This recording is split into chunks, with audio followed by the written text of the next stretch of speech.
pomeriggio, sono Gastone Saletnic, come promesso eccoci al secondo appuntamento. Nel primo incontro avevamo parlato di cibo ed eros, oggi parleremo del cinema e del cibo, del rapporto che da sempre unisce queste due cose.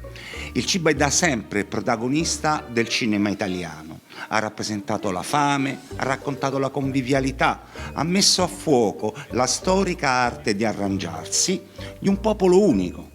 Alla tua salute, cavaliere! Strozze, dovrà.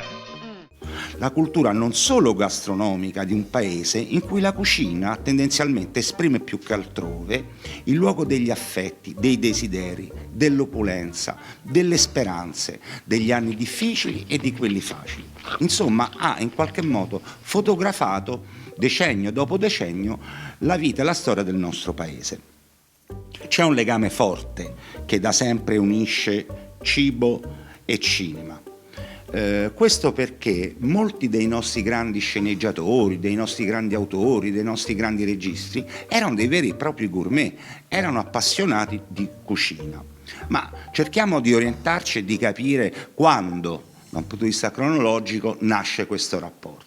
Ebbene, la prima notizia l'abbiamo nel 1895, più precisamente in un cortometraggio dei fratelli Lumière che si chiama Le repas du bébé, il banchetto del bebè. Questo spezzone di film rappresenta la colazione che due amorevoli genitori danno al proprio bambino.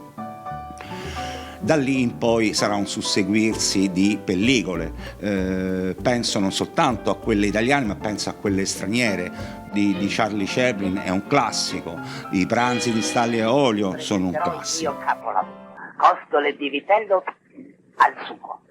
Per motivi di tempo, di spazio, noi comunque abbiamo deciso di concentrarci sul cinema italiano. Non prima però di aver in qualche modo brevemente fatto un excursus su quello che è il rapporto tra cinema e cibo anche nelle produzioni cinematografiche straniere. Penso a Julia Roberts e a Pretty Woman, la scena dove la prostituta viene invitata dal ricchissimo Richard Gere e la scena è un continuo susseguirsi di scenette comiche. Addirittura lei aveva preso lezioni di bon ton su come si stava a tavola per non fare brutta figura. Pensiamo a Harry ti presento Sally, la scena esilarante di quando loro due al tavolo si trovano l'uno davanti all'altra, lei finge un orgasmo e i vicini alla domanda del cameriere su cosa vogliono prendere rispondono quello che ha preso la signora. Penso a Indiana Jones e al Tempio Maledetto, la scena del banchetto offerto dal Maharaja è purtroppo per gli invitati a base di cervello di scimmia, di lombrichi, per cui la scena è letteralmente disgustosa per quelli che sono i nostri canoni alimentari. Lei non mangia? Gli scarafaggi li ho già mangiati a colazione. Per cui anche il cinema straniero ha affrontato puntualmente il rapporto tra cibo e cinema. Come ho deciso io di affrontare il discorso? Utilizzando le coordinate dei decenni che vanno dal 40 ai nostri giorni e utilizzando i grandi registi che si sono occupati di questo rapporto. Partiamo dagli anni 40. Sono gli anni della guerra, sono gli anni delle privazioni, sono gli anni in cui il cibo è una chimera, è qualcosa di introvabile, è un desiderio continuo, irrefrenabile. Ecco che nelle pellicole di quegli anni il cibo viene rappresentato esattamente così, come qualcosa che si desidera ma non sempre si può ottenere. Penso a Roma città aperta di Rossellini. Bisogna stringere un blocco compatto contro il comune nemico. Dove c'è un assalto drammatico al forno del pane. Brutta carogna, pure i pasticcini c'aveva, guardate qua. Oh, questo è bravo. E poi diceva che non c'aveva farina. Ah, Costina, perché non te li batti da te? Io mica posso, io sono sacrestano, poi vado a fine all'inferno. O penso ad altri film immediatamente successivi, della fine degli anni 40 e degli anni 50.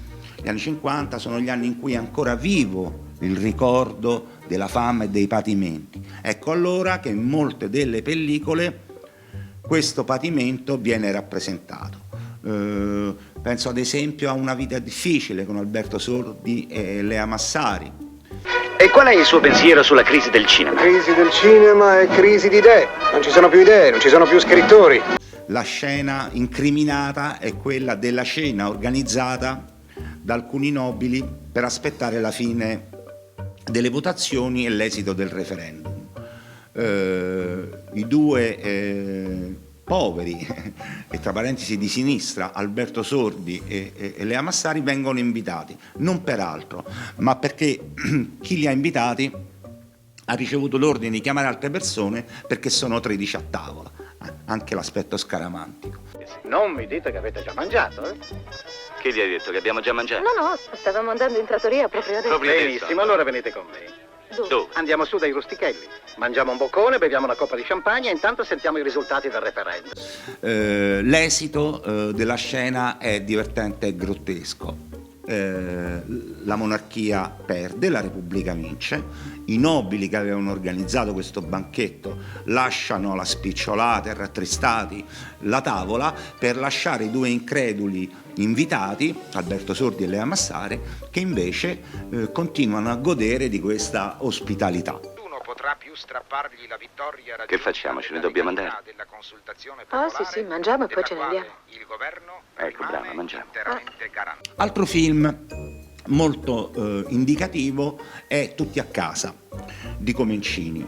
In Tutti a casa si raccontano le vicende di un plotone di soldati nel 1943 colti dall'armistizio e praticamente sbandati.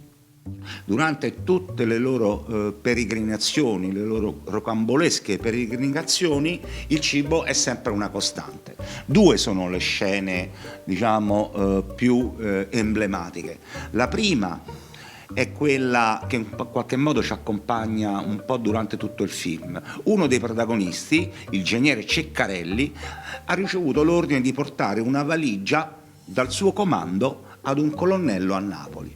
Lui non sa cosa ci sia dentro questa valigia, ma la tiene come se fosse un tesoro. Ebbene, dentro questa valigia ci sono salami, confetture, tartufi.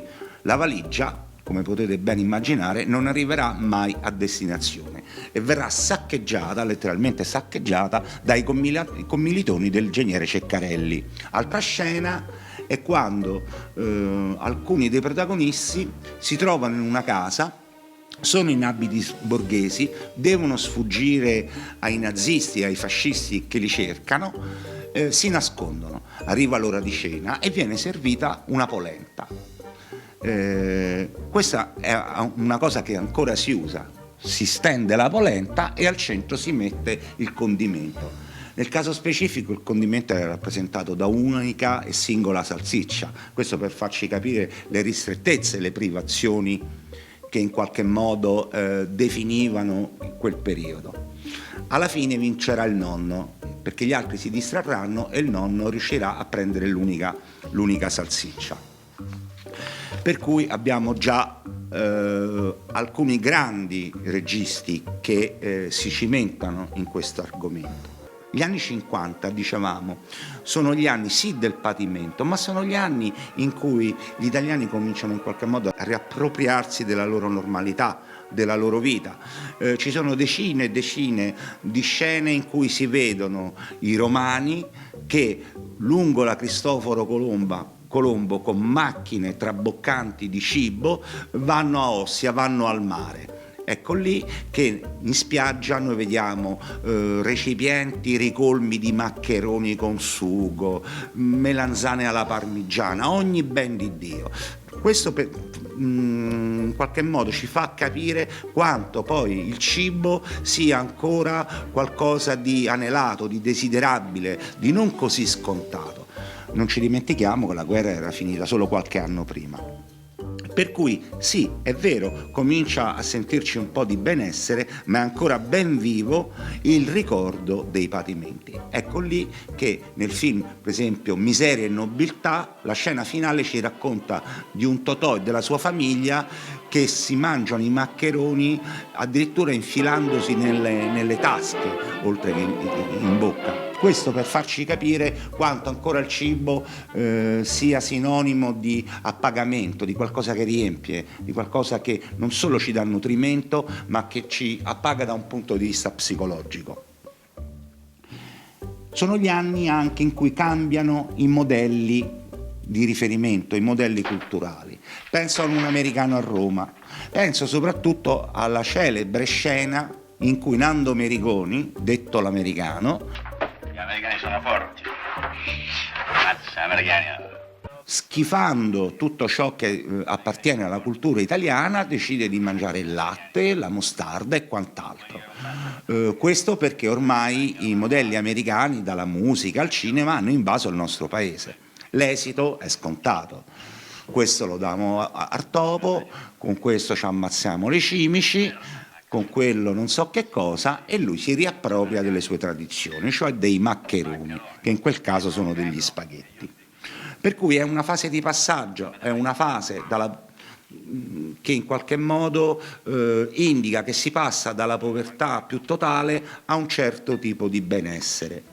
Cosa che si vedrà ancora di più negli anni 60, gli anni del boom economico. Gli anni che vanno dal 58 al 68 sono gli anni in cui le campagne si svuotano, sono gli anni in cui le città si riempiono, sono gli anni in cui incominciano a cambiare i nostri modelli alimentari, in cui si comincia in qualche modo ad assaggiare un po' di benessere. Non è più una necessità, ma è un desiderio che va appagato, che va soddisfatto.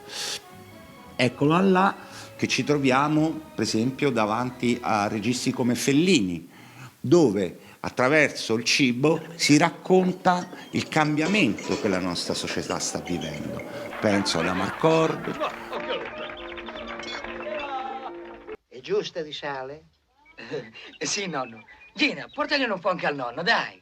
Penso ad esempio a Mastroianni e alla Dolce Vita, dove il cibo in qualche modo rappresenta un aroma tentacolare, un aroma di perdizioni, per cui il cibo è in qualche modo un richiamo al peccato. Anche a me piacerebbe tanto viaggiare, se ha la possibilità di fare incontri eccezionali, conoscere donne di tutte le razze. A me piacerebbe avere figli di tutti i colori, rossi, gialli. Pensi che soddisfazione, così, come un mazzo di fiori di campo.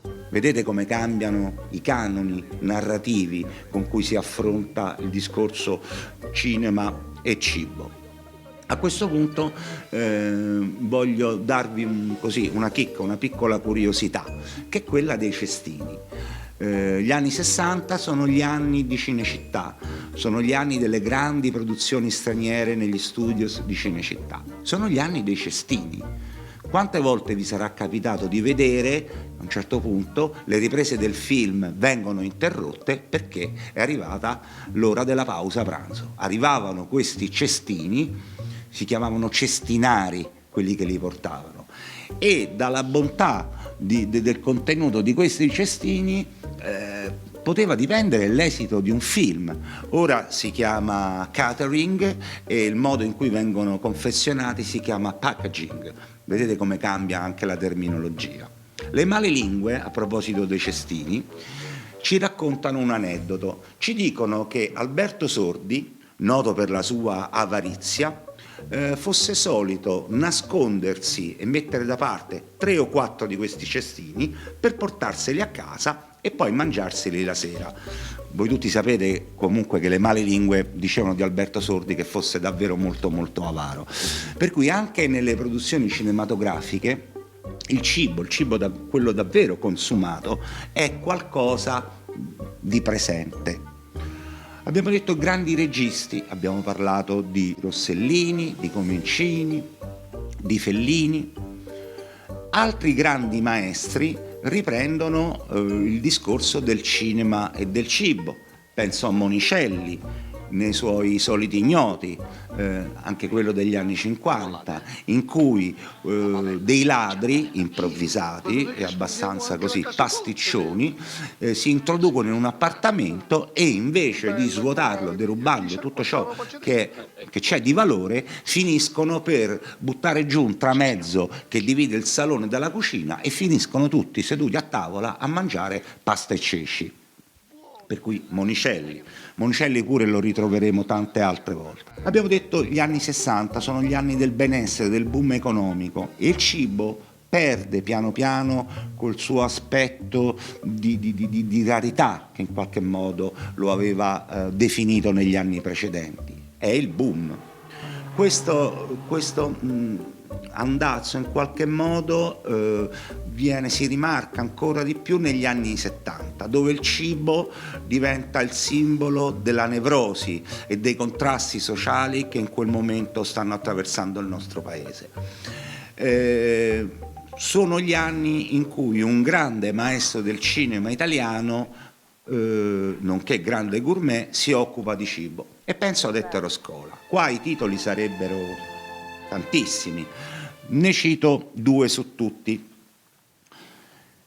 Il primo, C'eravamo tanto amati, del 1974. Sceglieremo di essere onesti o felici.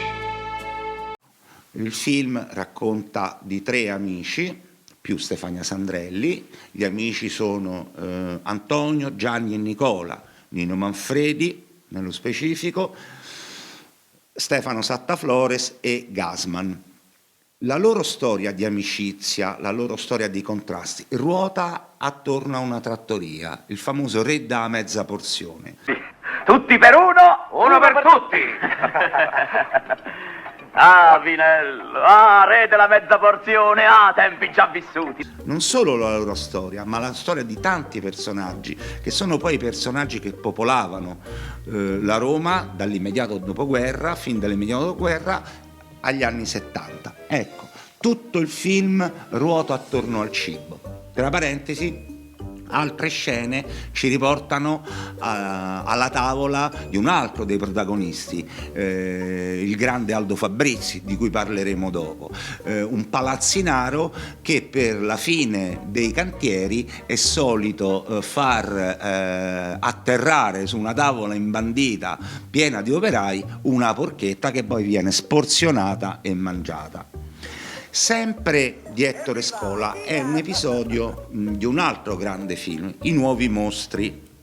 L'episodio si chiama L'Osteria e i protagonisti sono Vittorio Gassman, cameriere. Ecco gli ordini, architetto, che gli facciamo stasera? Per cominciare direi il zuppone alla porcara per tutti. E Ugo Tognazzi, il cuoco.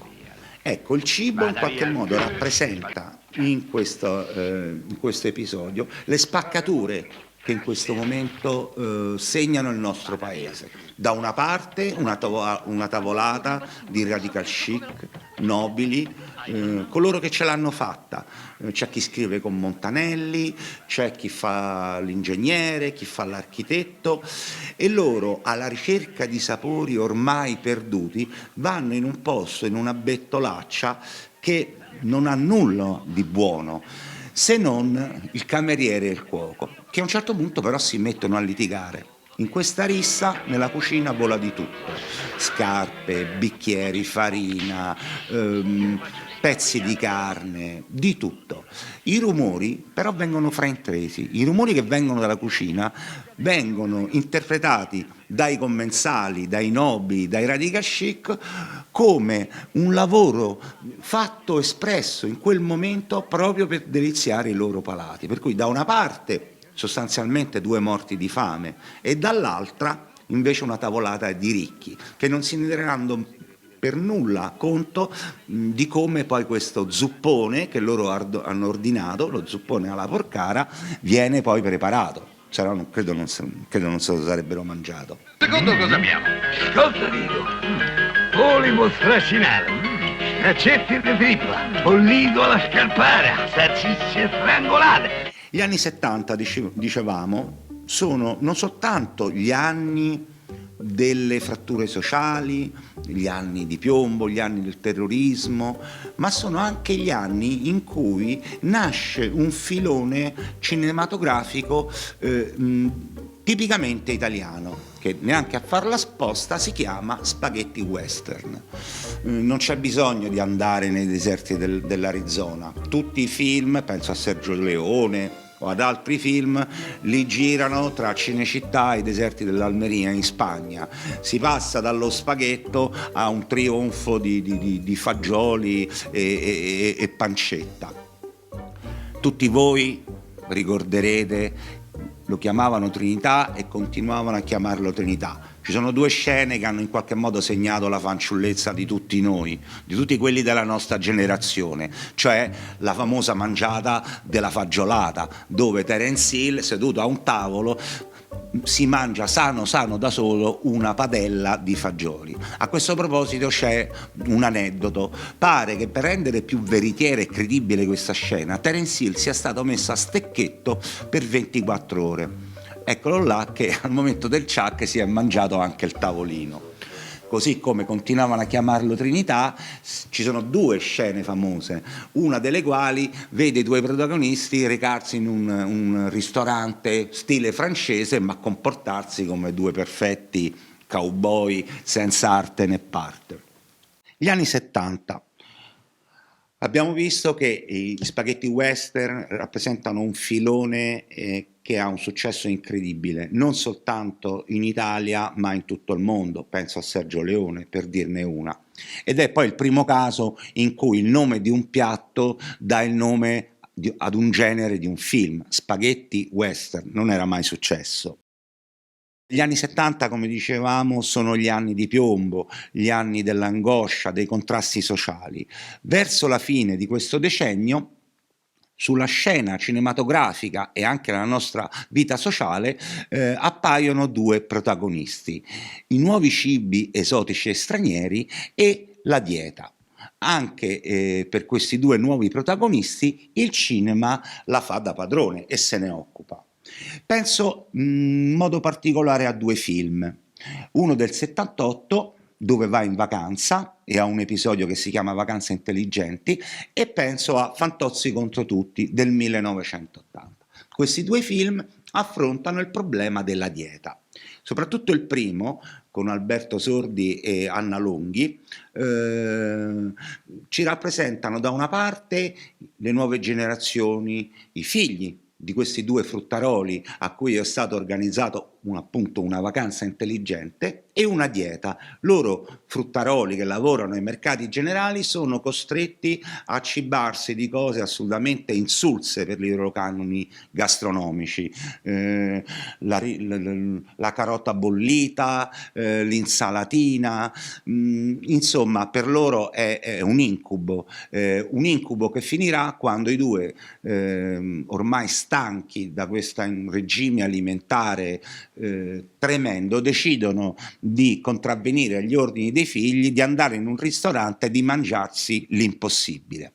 La scena finisce con Anna Longhi che si sente male, viene ricoverata in ospedale, le viene fatta una lavanda gastrica e alla domanda del marito preoccupato Alberto Sordo "come stai?" lei risponde "m'è tornata di nuovo fame". Questo per farvi capire come la dieta comincia ad apparire nella nostra mentalità, ma è ancora un discorso lontano a trovare una piena realizzazione.